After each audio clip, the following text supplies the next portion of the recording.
Thanks for listening to Two Girls, One Plant. We're your hosts, Madison and Jillian, and this week we're talking about the genus Monstera.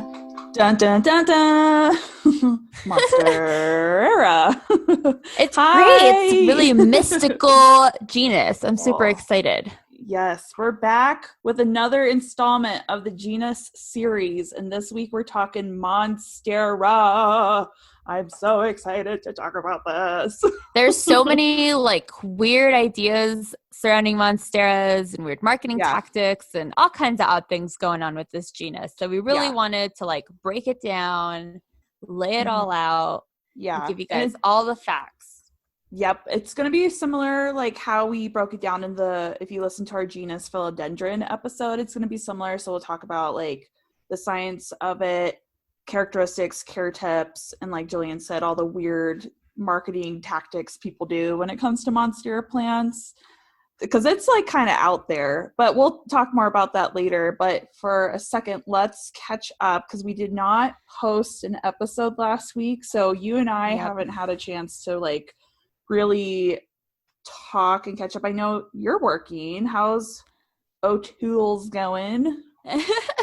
It's good. I'm working crazy hours. It's Mother's Day weekend, so everybody can finally get to gardening. Yeah, happy Mother's Day to all of you out there who are moms, even plant moms. Shout out to the plant moms. It's been really great, honestly. I've learned so much about annuals and perennials that I didn't really know before because I love houseplants so much. Mm-hmm. So it's been cool to learn. Any new plants you've brought home? Okay, so I've only brought one plant home so far. Oh, wow. Way to you. Way to go you. That's amazing. And that's mostly because we haven't gotten any new houseplant shipments in. But I got a Philodendron black Cardinal from work, which is really cute. What? I know. It'd been there for weeks. Nobody wanted it. Nobody really recognized what it was. And I was like, all right, I'm just going to take this home. It's got 3 growth points. It's really big. You got a black, I want a black Cardinal so bad. I'm jealous. How fun. Yeah, but it's so random. Hard to not bring stuff home every day though. Honestly, it is. We have so many beautiful plants, but I haven't wrapped my mind around annuals yet. I don't know how you buy something and then it just dies at the end of the season and I just compost it. I'm just not there yet. So I am that same mindset as you. That's so funny you say that because because a long time ago somebody explained that concept to me of annuals versus perennials and I was like, so it comes back annually? That's why they're called annuals? And they're like, no, it dies. You only get it once a year. And I'm like, what? I want that. But I get it because a lot of people like to change and a lot of people use plants for just decor during the season. Well, yeah, the annuals are beautiful. The colors are stunning. Okay, this is going to be really silly, but if you play Animal Crossing, all of the flowers are really, really accurate. So we have pansies and cosmos and lilies and all kinds of really beautiful plants and that just have so much color for the season. Oh, so, I totally an idea. Get it. We should do an Animal Crossing themed flower garden. That would be so cute. Oh, dibs on idea. All right. So, dibs, we're doing it.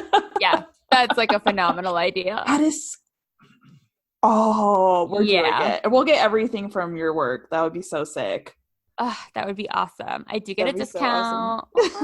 So let's do it. That's so awesome. How are you doing? I know you just had a big move. You're working. How's it going? It's good. Just moved in. Oh God, you guys, moving over 100 houseplants fucking sucks. It's so stressful, but thank God I had help. Grace from the Gardener Grace came to help me and she came in hella clutch. She came prepared. Amazing. She was like, we're doing it this way. I got you. And she helped me move everything, helped me unpack everything. And it's not like we went far, but the fact that she just took the time out of her day, because her day she had to move too. She had houseplants she that's had to right. She move. did just move recently. So that same day she moved her Wow. stuff. So I was just like, she could have easily like been like, hey, you know what? This just came up. I have to move. Sorry, I can't help. And I would have been totally understanding. But the fact that she was like, no, when it comes to houseplants, I'm committed.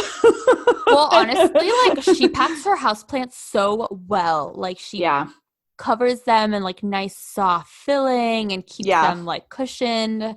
Like they always survive. It's awesome. So it's such a relief to have her like look after your plants and carefully like pack them up, especially with how many you have. Oh yeah. I've only lost one. I lost my like 6-foot long marble queen pothos. Oh wow.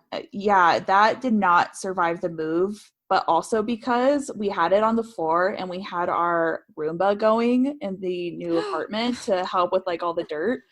And we hear this awful noise in the other room. Oh no. And it sucked up the entire strain. Oh my God. That's so sad. It was so traumatizing. And I've had that plant for so long. And it just like, I was like, well, I guess it's time to get another marble queen pothos. So Roomba 1. Yeah. I learned my lesson not to leave my plants on the floor when there's a Roomba going. But that was it. So yeah, and we're just, still unpacking and decorating and hoping for the best. And yeah, that's really it. Oh, and I've gotten a philodendron Birkin. I've gotten 2 this week. Ooh, 2. Help me. You guys help me, Jillian.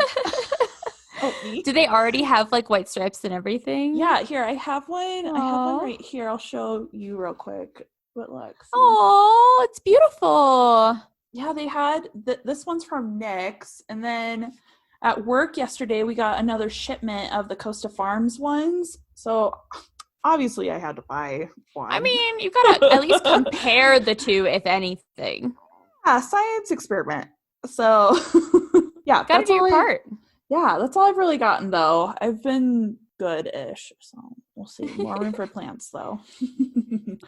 Right? Plenty of room. And I'm so glad we finally found time to record and we can get back into the rhythm of the season. Yep, let's do this. Let's talk Monstera. You have Monsteras? Yeah, I do now. I have I'm up to like 4. What kind do you have?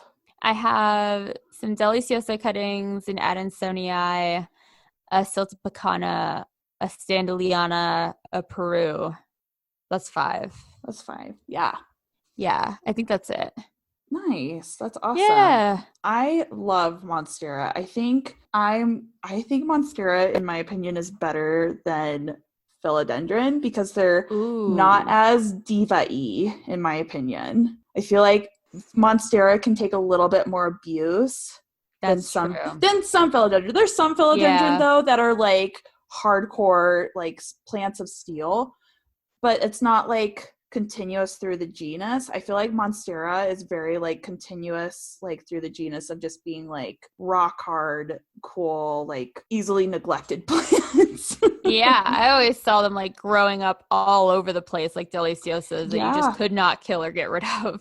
Totally. Yeah. Well, yeah, especially like in that area of Florida, like they're used so much in landscaping, which is really cool. Yeah, they can take it. Monstera. So let's talk about a little more science with it and how the genus is kind of broken down in the kingdom of things. So remember, obviously it's in the plant kingdom, and in the order, it's the same as Philodendron because it's a flowering plant. So that's called the Alismatales. Nice. Which is, again, mostly tropical or like aquatic plants, and it's plants that flower. And then the family, again, is Araceae. I think you said that last time, Araceae.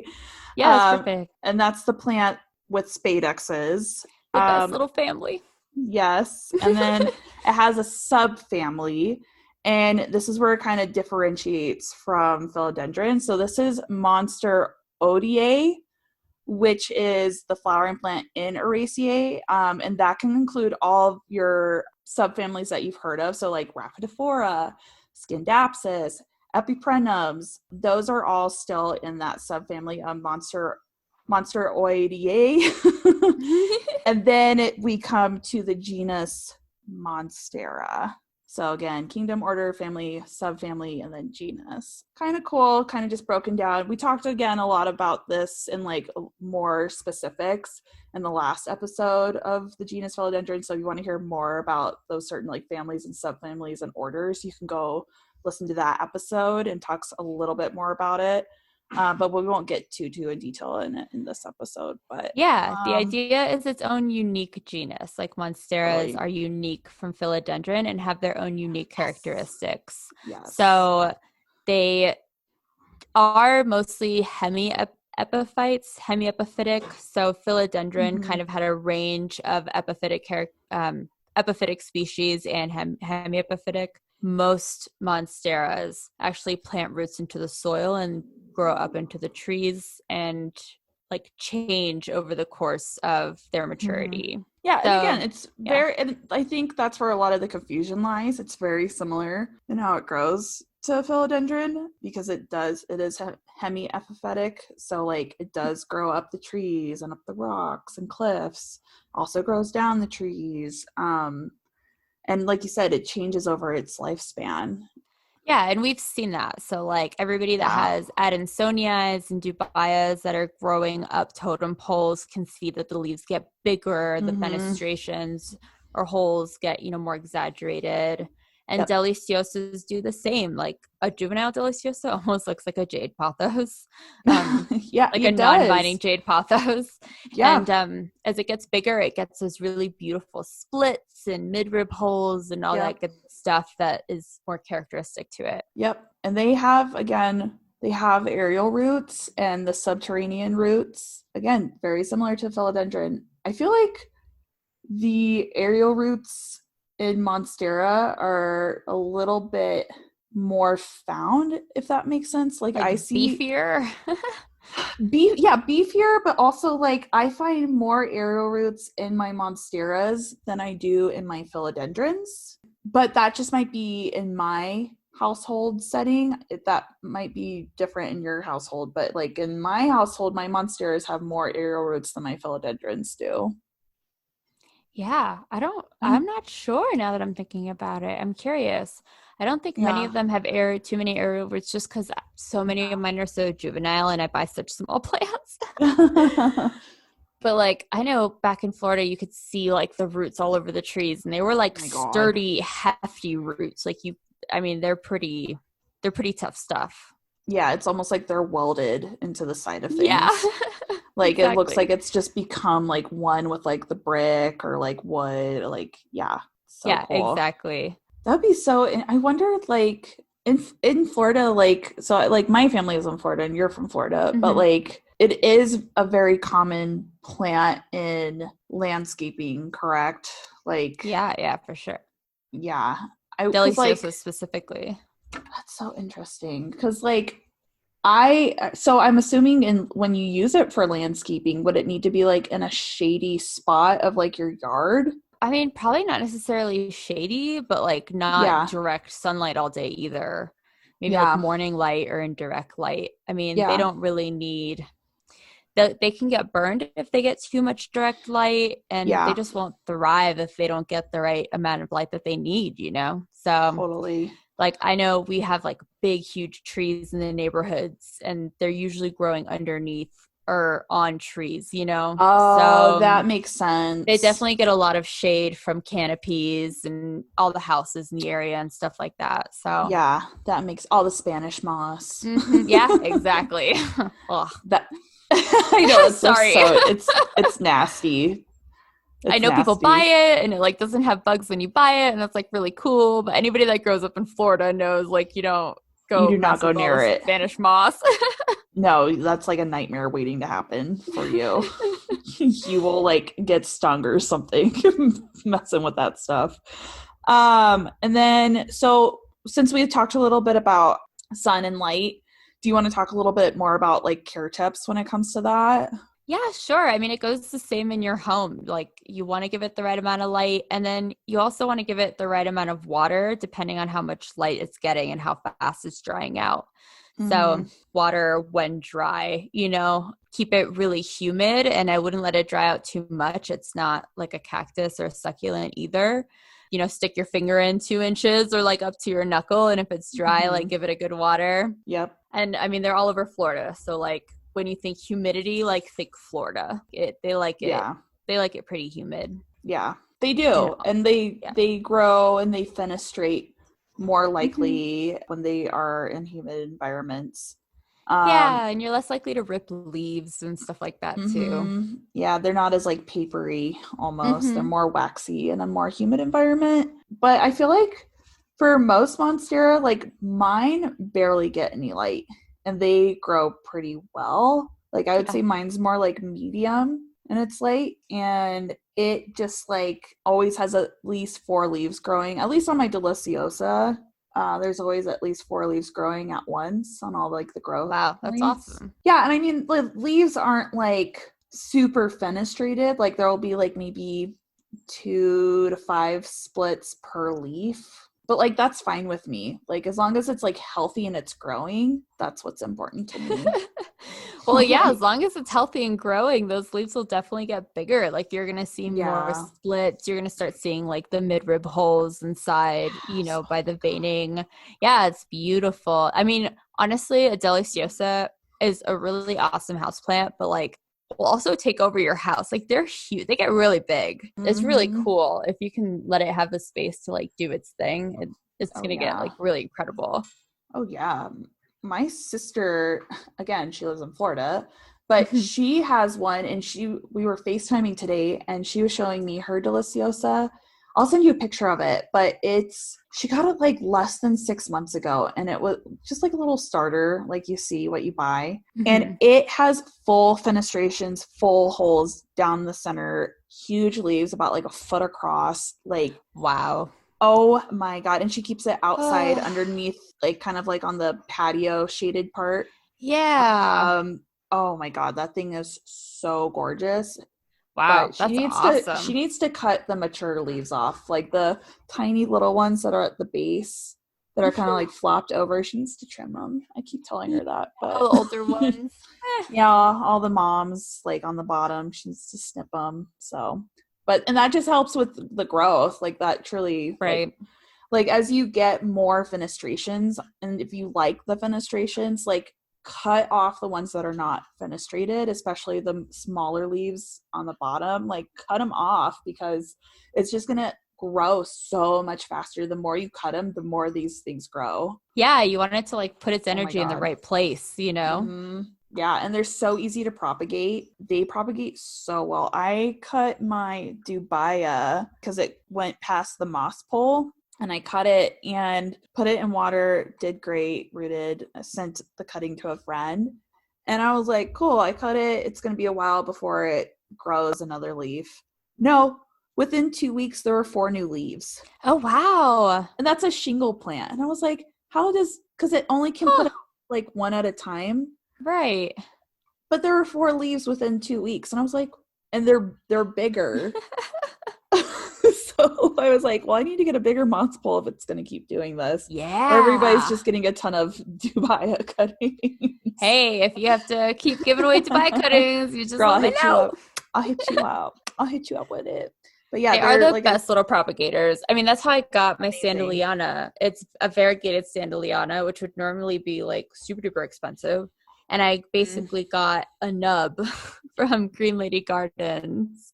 And it had 1 leaf and it died promptly. And I stuck the stem in some water, and like I've got like 4 leaves on it now. That's awesome. The easiest little propagators.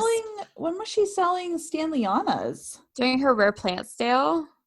Whoa. I didn't know that. She had just like a few weeks ago when she did one of her last like big purchase for rare imports and stuff. Oh, what? I must have missed that. Or they were... I'm just not woke right now. I don't know. I think it's a Sandaliana. I'll show you a picture of it. But it's really pretty. That's so cool. Oh, yeah. I'm sad I missed out on that. That's okay. I'm so bummed though. She'll have more, and I can propagate it later. Yeah, please do. Fertilize normal with these too. Yeah. They react really well to fertilizer. If you're like, wow, my plant is not growing super fast, fertilizer, and like it will prop right up with tons of new grow points. Like they love fertilizer. They love to be fertilizer. I fertilize mine every 2 weeks. And after I fertilize mine, it's like overwhelming, like how fast the growth is. That's awesome. Like, which one do you use again? I can't remember the name of the brand, but it's kelp and, oh my gosh, what is it? Fish and kelp. Yeah. Fertilizer. Like a fish and seaweed mix. Fish and seaweed, yeah. It's that you just like dilute, but that stuff smells like fish. But it's also amazing. But you use fish water. You have the liquid fish gold. tank water. Liquid gold. My little baby's working so hard in there. Creating all that fertilizer for you. That's so funny. Well, cool. So I think that's kind of it for care tips. Anything else you can think of?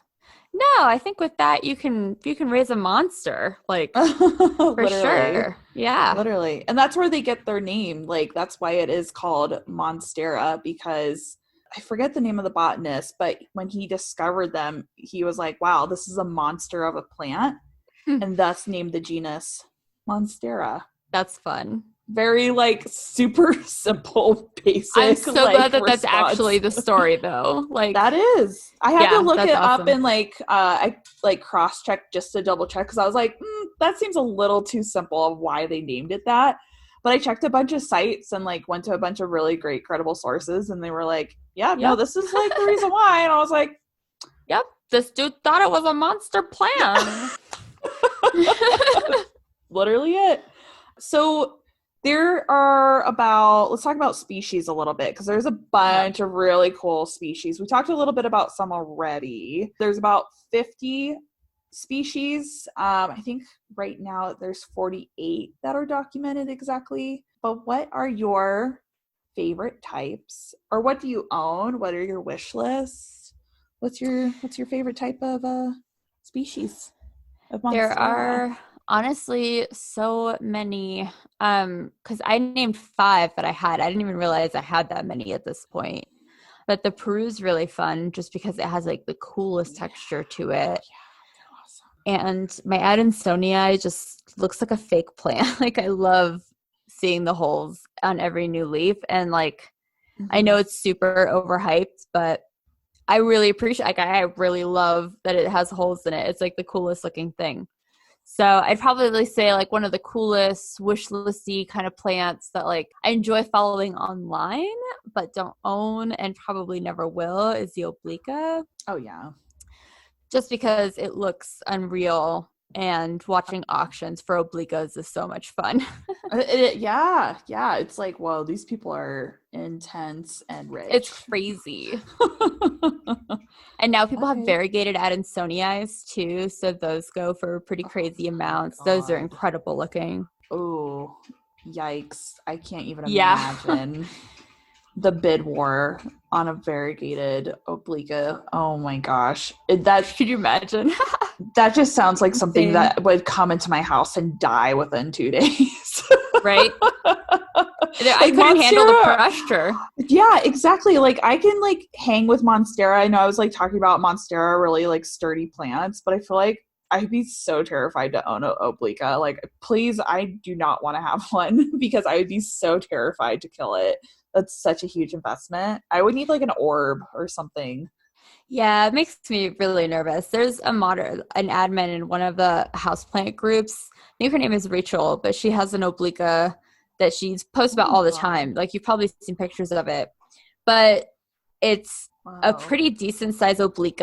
She managed to get like 3 cuttings off of it. She had like 2 runners that she propagated, and it's crazy. I can't believe how happy it is. I wish I knew like exactly what she was doing for it. Kaylee Ellen had an oblique, and she had to put it in like a bioorb and give it like the most perfect conditions. It probably is. I think it is. Yeah, I like watching her journey with her oblique, because when she got it, it was like I was watching her video and I fell asleep after like her first video, but it's when I woke up from my nap, like she was doing her houseplant tour from like summer last year when she just got it. So it was like cool to like see the progression of like where it was, because I think I only had like 2 leaves like a year ago. But it's cool. I It's like had like a huge third one now. that died. It was like really sad Yeah. looking. Oh gosh, that would stress me out. That's like $500 like dead right That's there. the thing. Like I cannot take the pressure. That's too much pressure. And then everybody's looking at you like, and if you fuck up and like kill it, like people are gonna be like, Mom, they gonna be judging you. Nah. What are your favorites? What like Monsteras do you want? Ooh, okay. Well, I'm like you. I love Anisonii. I love them. And I love the wide form Anisonii. Mm-hmm. They're just so prehistoric looking. And I love my Dubaya a bunch. My wish list, though, would probably be like, well, so right now it's actually, hey, Winnie, don't bark. Sorry, I'm still recording at home. Stay at home, everybody. I think would have to be a Peru right now, and it's just because I had a Peru and it died through like all this like crap pretty much. It was a very traumatizing. So I really want a Peru right now, or I really want a Dissecta. Those are like my 2 top like wish list Monstera plants right now. That'd be cool. The Dissect is beautiful. Isn't that the one with like the thinner, like long? Yeah, that's so pretty. They're so funky, very like jungle-esque looking. Like I think that would be a really cool one to have. So that's my wish list. And I have quite a few Monstera. I think I have like 6 type of Monstera, if I'm not mistaken. I don't know, but I want more. I think this is the year of Monstera. I keep saying this is the year of like this everything. Like, Monstera, orchids. We're going to tackle it all, baby. It's the year of enabling my addiction. Well, now that you have more space in your new apartment. Absolutely. Oh, God, yeah. Ooh, okay. So there was one thing. So I know you have a Celtipacina. That's how you say it, right? Celtipacina? Celtipacana. Yeah. Celtipacana. I'm sorry. I just got that one. So I saw your post about it, and I was like, because I've been going to Home Depot more times than I care to admit, because ever since I found out that they started carrying those, I was like, I need to get some. And sure enough, I went and they had some, and it's all because of you. Nice. Yes. So happy. They're like mad cheap. They're selling them for like $5 or $6. And it's like the same size pot that you can buy online. It's really crazy. Yep. So thank you for that. I was so excited when I got it. Like I was like in the garden center, and I was like hella busy. And I was like, and like everybody's like, what the fuck is wrong with her?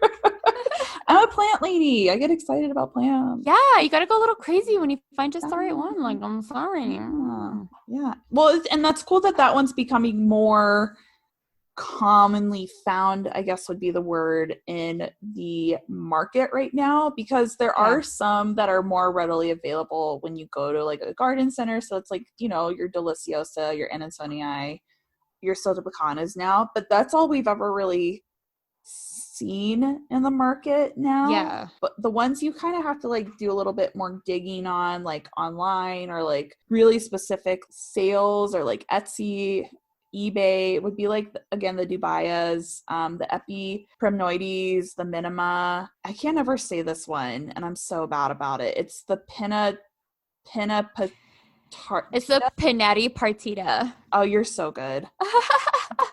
I feel like I've heard Kaylee Ellen say that one. Yeah, I think she has said that one before. Yeah, but like really those ones you have to do like a little bit more digging on. You're not going to find that at your like local garden center, which I wish there were more Monstera readily available at your just local nursery, plant shop, garden center, what have you. That would be cool. They just haven't been that popular, because even Adansonia like aren't on the market as Monstera. Yeah, it's just not a very popular genus. Like Deliciosa is the only one that I think everybody kind of recognizes as a Monstera Deliciosa, and that's just because it's been in landscaping for so long. Like it's been a staple for such a long time.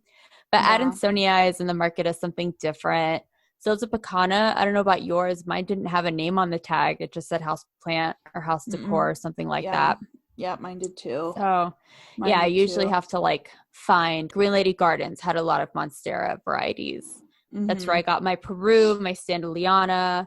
She usually had a few. So you just have to find boutique sellers or like local sellers that might have cuttings. You got to really do your research. Same for variegated ones. Yep. That's where I got my Standeliana, was from Brittany, actually. She was having a sale on her Instagram. Nice. So yeah, I got a cutting from her, but that's how I got mine. And I've been trying to get a Standeliana for like 6 months now. I know you got your tie from Green Lady Gardens too. I did. I've gotten 2 ties from Green Lady Gardens, and they're thriving. I'm looking at it right now. And yay! They're so cute, because it did have like an issue. Like a few weeks ago, I feel like you said it wasn't doing that well. That's right. I did mention that. Yeah. So it was not doing well, but I cut all the dead roots off. I cut all the dead leaves off. I put it back in water, put it in leca, and I think it's fine now. It hasn't shown signs of any more yellowing. It's responding well to the new home. So nice. Pray for this one. If not, I have another one, but like it's a lot of backup tie. Money. Like it's fine, but like I still don't want to lose it. Oh my god. Shut up. Too accurate. Like in your head. Real. It's too real. It's too fucking real. So it does bring us to all of our variegated monsteras, which are also a little more rare, like the Ara or Albo variegata, which basically just means like yellow or white variegation. Yep. As well as the Borsigiana, which I've always kind of confused for Deliciosa. I feel like it's marketed that way. Madison helped explain it is actually its own Monstera species. Yes. And we can talk more about that too when we talk a little bit more about it later. But yeah, you think Borsigiana and you think like that's just the variegated. And it's like, no, it's not. That's species. And we've seen obviously like Standelianas have amazing albo variegation in it. There's now like this new, like the Monstera Ennisonii that are variegated now are like 2 leaves are selling for like $1,500. It's like selling for prices really of Oblique. Like what? And then like the Perus now, like those are coming on the market of being variegated. It's like, what the hell? Yeah, that's crazy. I haven't even seen the Perus yet. I'll have to go look that one up. Just saw them like a week ago, and I'm like, I need one. It's freaking gorgeous, but they're expensive. They're very expensive, like an Ennisonii. So maybe down the road. Yeah. Next stimulus check. Yeah, right. It's an investment. I agree. But yeah, that's like the most popular ones, and we see these all the time, especially like people like on Instagram posting about them. Grace has an amazing albo collection. Yeah, like she has a sick ass collection of albos. Like she's the albo lady of Denver. Yeah, she made a post calling herself Jolene Exotic, and I was like, wow, that is everything. She really is like the queen of Monstera. She has a really great picture on her Instagram. Like I'll probably share it in our story just because like it's that good. But she's just surrounded by variegated Monstera. Oh my god, it's the best picture ever. She did such a good job. So amazing. Well, cool. So we talked about species. Let's get a little like ranty for a moment. Yes, please. Because this is near and dear to mine and Jillian's heart. So we're going to talk about different names. And there's so many different types. We have a list of like different ones being labeled different things, but we really want to talk about this part first and just get it out of the way because we need to talk about it. Yeah, we're gonna put the nail in the coffin. We're gonna like end this weird debate that's apparently happening online. That I don't even know why people are defending. Why? I don't know. You know what? We just need to lay down some facts. All right. So we're gonna talk about the split leaf philodendron. Yes. Yeah. Which is not a philodendron at all. like at all, you guys. Like. It's not a part of the philodendron genus. It's not a species of philodendron. There is no mystery split leaf philodendron plant. It's just a marketing name. Like, that's it. Yeah, that's all it is. And it's like confusing because like you said, philodendron is its own genus. Mm-hmm. So why would you be calling another genus a genus name? Yeah, it's literally like, just marketing. It is. And I think a lot of times people don't or may have not heard of Monstera. Right. And so they're like, well, we'll just call it a philodendron so it's more recognizable. People know philodendron. Right. So they'll call it the split leaf philodendron. Okay, if that's the so-called common name of this plant, then what's the genus? Monstera deliciosa. Okay, but that's the genus and the species name. Why are you calling it another genus name? And there are people who are like, think it's two separate things. They think there's Monstera deliciosa and then split leaf philodendron. Like, I cannot make this bullshit up. Like two unique plants. And people will post pictures online and say, which one do I have? And people will defend which one they think it is. And like, you're talking about that one post. Same plant, you're talking about that like one post. Like a little post. bit, though. It's just like, it's not. Jillian was like going on with this girl. Like, Jillian was so respectful. She's like, no, I'm pretty sure that's not a split leaf philodendron. That is not a thing. It's a Monstera deliciosa. And she's like, can you share your research? Yeah. And she's like, well, I can see why you would think that, but it's not though. And then I came in and I was like, stop with the bullshit. It's a Monstera deliciosa. Like, it's not up for debate. And it's funny because everybody like quotes the same article, and there seems to be like an article that's online that basically says, basically it doesn't say anything definitive. So people use it, but there is no actual like answer in the article. It's a lot of, it's not like super informative. And so they're just not doing the research they need to be doing. So we did it for you. They're the same plant. And actually, if you look at the tags, usually it'll say somewhere very small in italics, Monstera deliciosa, because that's actually the scientific name. So it'll have the common name really big somewhere to kind of catch your attention. And then somewhere underneath it or on the back of the tag, it'll have like Monstera deliciosa as the actual name of the plant. Right. Yep. And a lot of times, like, it might not, some places don't put the name on there either. Like, they won't put Monstera deliciosa. So I think it's just important to understand the difference of the genuses. Like, they're still both part of the family of Araceae. And like, that's where it could possibly just get a little confusing because they're both in that family. But again, it's two different genuses and both very different. Like, philodendrons have, what did we say, like hundreds of different species in the genus. Yeah, it's pretty big. Monstera only has 50. So it's pretty easy to understand the difference, I feel like, because like it's such a mass scale of different species of philodendron, but Monstera is very, very small and is very tight knit with the type and easily identifiable versus like a philodendron, in my own opinion. So yeah, they just have really like characteristic leaves. Like most Monstera really, and flowers, like they're just very specific to the genus. So I don't know. You looking at it, like you can kind of, it's a Monstera deliciosa. It's that's what it is. No more philodendron. No more philodendron. It's not a philodendron, I promise you guys. And like, apparently some people say Philodendron Pertusum. Is that a real thing? Yeah, the Pertusum's like that one that's kind of like has like the splits off the side that is used in landscaping a lot as well. And that one is often sold. Like, so like people will sell Monstera deliciosa as like a Pertusum. Which is a philodendron.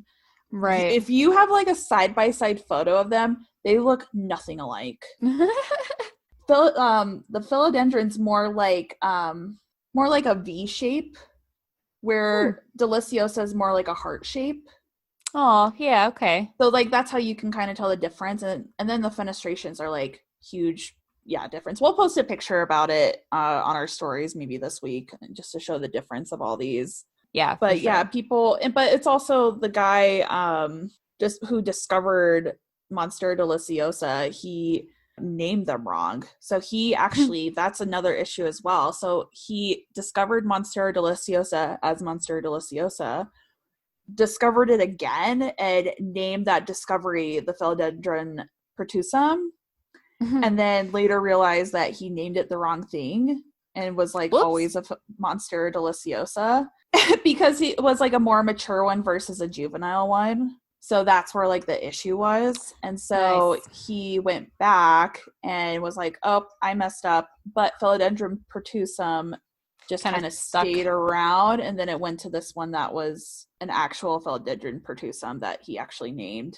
So very interesting. Interesting. Yeah. Kind of like pothos, you know, where the name kind of just stuck, but they're not pothos. Yep. So that is our spiel on split leaf. That whole thing. And there's more. There's so many more. So let's talk about Deliciosa versus Borsigiana, because we did mention that. Yeah, we did. I just learned about this and I kind of like put it off. Like I didn't take it seriously. And then I tried to do some research about it, and there's not a lot of research. And the only thing I was able to find was this one guy, and it's like a 1.5 minute long video, and he talks about it. And like when he talks about it, you're like, holy shit, like how do not like more people in the plant community know about this? Like seriously, it's like pretty shocking. We can link it if I can find it again. Yeah. But Borsigiana is like a subspecies of Deliciosa, right? So they're very like similar looking. Right. With the fenestrations and, you know, the leaf shape. But if you look at it, Borsigiana, it only has like usually 2 to 3 splits in it, when Monstera can have way more in it. And Deliciosa grows similar to like, you know how like your alocasia grows out at that point? Yeah. That's how Deliciosa grows, where Borsigiana binds up trees more. Yeah, more like a syngonium. Yep. And Borsigianas tend to have smaller leaves. Usually they'll, like, if it's an adult, it'll be like about a foot across, where a Monstera Deliciosa can be up to 2 to 3 feet across. Wow.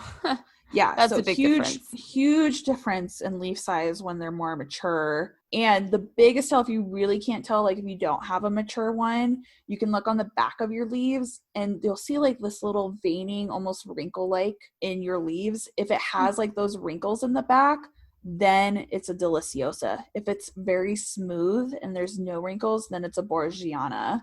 And interesting. Borsigianas are often sold as Deliciosas. And again, they're very similar on how like you care for them. Like, again, it's a subspecies of Deliciosa, but it's just important, I think, to understand the difference and what's being sold to you and how to treat that plant. So like if you have a Borsigiana, maybe you can have it vining somewhere like on a trellis more, where the Deliciosa might be just happier on a pot with like a pole. That way it's just a little bit more sturdy in the pot. And just kind of understanding, I think, that difference is just important. But like, again, Borsigianas are often, are sold as Deliciosas. So it's just good to know what you have. Yeah, good to know what you're buying too, because like Deliciosas are fairly sturdy plants. They're pretty hardy and their variegation tends to be fairly stable, whereas Borsigiana is, like, I've seen people actually heart-shaped leaves posted a video showing her Borsigiana, showing her elbow basically versus her thigh, and usually you'll see that it's like just kind of a weaker plant. It doesn't thrive, it doesn't grow as quickly, you know, it's much slower, the leaves seem a little weaker, the variegation's less stable. So like you definitely kind of want to know what you're getting, so you know what kind of challenge you're looking at, you know, and what it's going to need. Yeah, I think that's important to note, that Deliciosa variegation is stable, where the Borsigiana is not. Yeah. Do you want to talk about the mini monster? Yeah. Let's do it. So like mini monsteras hit the market like within the last year, right? They like took over. Yeah, they were, I want to say, what, middle of summer last year? Yeah, everybody had mini monsteras, and a lot of people online were asking where they could get them. And the funny thing is, like, they're not, and this is ironic, it's the other way around, but like they're not monsteras. They're actually Rhaphidophora tetraspermas. So they're part of the Rhaphidophora genus. And that means that they have their own growth pattern and their own needs. And they really like took over the market. So I know there was like a lot of debate over people that were like getting genuine plants versus tissue culture, which are still genuine plants, are just grown from tissue culture. And a lot of people were marketing them as mini monsteras because it sounds really cute. And it's a lot harder for people to say Rhaphidophora tetrasperma. Yeah, because like Rhaphidophoras are so different in the way they grow. Yeah. Like no kidding. Those are truly vining plants. Like they want to grow up and like that be it. Like, yep. Like that's what they want to do. Monsteras don't do that. Like Monstera deliciosa, like don't want to do that. And I think that's what, when they call it the mini monstera, that's what they're referring to. But also, like, why would you call it a mini monstera when it's like you're taking a genus and you're just calling it mini? Like, which monstera are you referring to? Is it the deliciosa? No. Like, you know what I mean? Yeah, but somebody was literally like, it's an alliteration. They both start with M, so it's going to sell real well. And they called it a mini monstera. Like, I don't think it went past that. Like, I'm pretty sure that's how those conversations look. Like, that flows really well off the tongue. I think it'll sell well. I need to like get a job in marketing at one of these plant places. Right? Like who's getting paid to come up with these names? I want to come up with names. Who is this guy? Where is he? How? I need to write a letter. I'm gonna write a letter. Like, who are these people sitting up in these corporate offices and making up some bullshit names? Oh my God. Because it's not the growers. No, and it's not the people who patent the plant. So the grower who came up with it or discovered it or whatever it might be. Oh my God. Well, let's talk about one I do like.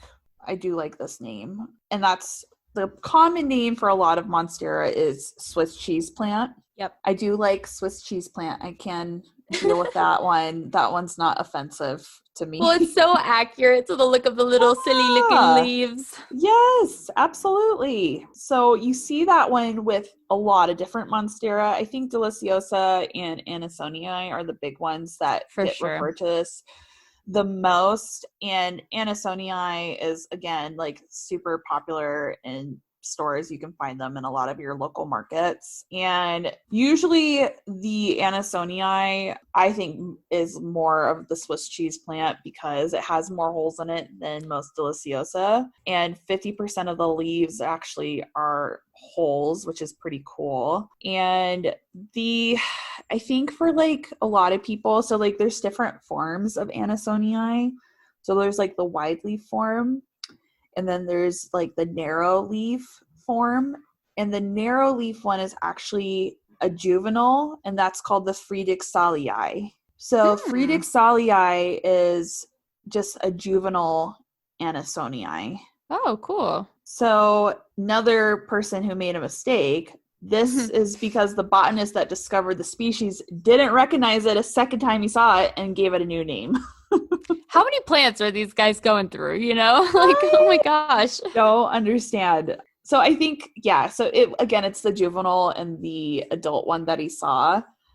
So if you see the more narrow leaf ones, that one is technically Friedrichssalii. It's still an Anisonii, but it is technically species name Friedrichssalii, whereas the adult one, the bigger leaf one, that one is Anisonii, which is pretty cool in my opinion. Yeah, I didn't realize that. It's just like the Anisonii wide form then. Yeah. And we see, and I think this has kind of stopped in the last year and a half, but kind of before that, we saw a lot of Anisonii in stores. Like when Anisonii came on the market, like everybody freaked out because we all thought it was obliqua. Girl, it's never obliqua. Nope. No, sorry guys. It's not. We talked about it a little bit, but like a lot of shops online, like I think certain like big plant retailers, I'm not going to name names, but they were selling Anisonii on their website as obliqua. For like, like what you see in your normal shop for, $60, $90, and they were selling it as obliqua. which is fine that they weren't like overcharging for it at the time as like and selling it as an obliqua at that, you know, outrageous crazy price. Yeah. But, you know, then you have people who are buying this and are thinking this is an obliqua, and it's like, I don't know. I think if like you're a giant plant retailer or nursery or garden shop, whatever, I think it's important to try and get as much accurate information on what you're selling, because that, yes, doesn't matter to some people, but it does matter to some, and some people do care about what they have because they want to provide the best care for it. Right. I think that's why, like, for me at least, like, having the true name, the scientific name, is so important, because species to species are so different. Mm-hmm. You know what I mean? And I think that's why we really stress about, you know, having, I think as plant people, we just want to know the freaking name. For sure. We're not asking for much. Yeah, I don't think that's asking for a lot. Don't you agree? I feel like a lot of people, I see it all the time in the groups and on Instagram, people are like, what exactly is this? And I think it's because people are just so hungry to look up the knowledge and care tips on it so they can provide it. And I think that's what it really comes down to, because you can't, like, the plant world is so huge. It's not like we're going to know every single plant that comes about. But I think from a retailer perspective, like, sorry, I think you have the money to look into it a little bit more. Well, it's kind of interesting too, though, because even from like a houseplant owner's perspective, I mean, 30 years ago, but let's even say like in the 70s when houseplants last had like their big hurrah, like you couldn't look up plants online. You could only ask people around you, and common names are really useful for that. But now we can look up other people's experiences online, and it could be other people from all over the world. And if we use the scientific name, we're going to have way more results than if we use the name that's like regionally appropriate to us. So it just feels like if you have the scientific name, you have access to so much more information. I agree. And you can, there's so many well-educated people in this hobby, in this field, and that, no kidding. Like, if you can provide that exact name for them, like, you can ask for advice, and like, and people are so willing to help in so many different aspects of the community on how to care for it. So I think that's why people are so hungry for the right name, and why there's sometimes a lot of arguments about names of what things are. And we're not here to argue, but again, nail in the coffin, it's not a goddamn split leaf philodendron. And it's never obliqua, y'all. And it's never obliqua. And if it is, you are in the middle of the jungle in like Central America. Send us a picture. That's a rare sighting. Let us know. Yes. Somebody's like, I have an obliqua in the jungle. Here you go. And I'm like, wow, okay. I'll eat my words. Cool. Well, I mean, do you have anything else to add about Monstera? I think that was most of it. It's honestly a really cool genus that has a lot of like really unique plants. It's also a genus that doesn't get nearly enough attention because people don't really recognize it too much. And so honestly, I don't think the genus has really had like a good, thorough like review done of it since like the 70s. I don't think people have like looked through and like classified different species and subspecies. So like it's been a while. It could use some research and attention. It'd be cool to learn more about this like weird, mysterious genus that only has 50 species. Yeah. And I think as like consumers, you know, ask like your local nurseries and shops like for more Monstera. If you love Monstera, you know, ask for it, because they listen to us. They listen to what we want and what's in demand, and you know, what would do well. And they, you know, if you ask for it enough, like I think it's similar to like the black ravens, the ZZ ravens, like everybody was asking local places for them and they were trying to get them and couldn't, but they do listen though. Micans is another great example. You know, Nick's kept getting asked to get Micans in, and they got them in, and now they just have them normal, like all the time, which is really cool. Yeah, it's awesome. They definitely like want to provide the plants you ask for. So it'd be cool to see more Monstera in people's homes. Yes. And we're going to be celebrating #Monstera Monday not just on Monday this week, but all throughout the week. So we'll try and post Whoop, whoop. stories every day talking about Monstera and talk about, and we'll post like, what we mentioned, comparing like the Borsigiana versus the Deliciosa. And like, maybe I'll throw in like a couple clips of that guy. So you can go follow us on our IG. It's at Two Girls One Plant Podcast. And then you can go follow us also on YouTube and on Facebook. And go follow our socials, our own personal socials. We're pretty lit. Yeah, like leave a review on Spotify or something. Like, I don't know. Oh my God. That'd be cool. Ooh, yeah, leave us a review. We have, I think, one review on Apple. Oh. So leave us reviews. That really helps us, know like what you guys want to what hear. You like, what you don't like. Yeah, we just want to know. We're here to talk about whatever you want to talk about, like, and listen to, and what we want to talk about. And we love hearing different ideas. And we have more ideas because, girl, it is spring. Hells yeah. I'm ready for this season. Anybody else fucking ready? I am ready. I hope you all are doing some amazing planting this week. Yes, absolutely. Well, cool. Everybody stay safe, stay healthy, stay happy during this time. Again, we're praying for all of our essential workers and people on the front lines working in hospitals. We're here for you. We see you. We think about you all the time. Just pay homage and respect to those people, and just want to say we really appreciate you still. And there's a lot of conflicting stuff out there right now, and people just not supporting those people right now, and it's really sad to see. So we want to offer our support and love during this time, and know that we are in solidarity with you right now. So thank you for all you're doing. Yes, absolutely. Well, thanks guys. We love you. Thanks for listening. We'll talk to you next week. Bye.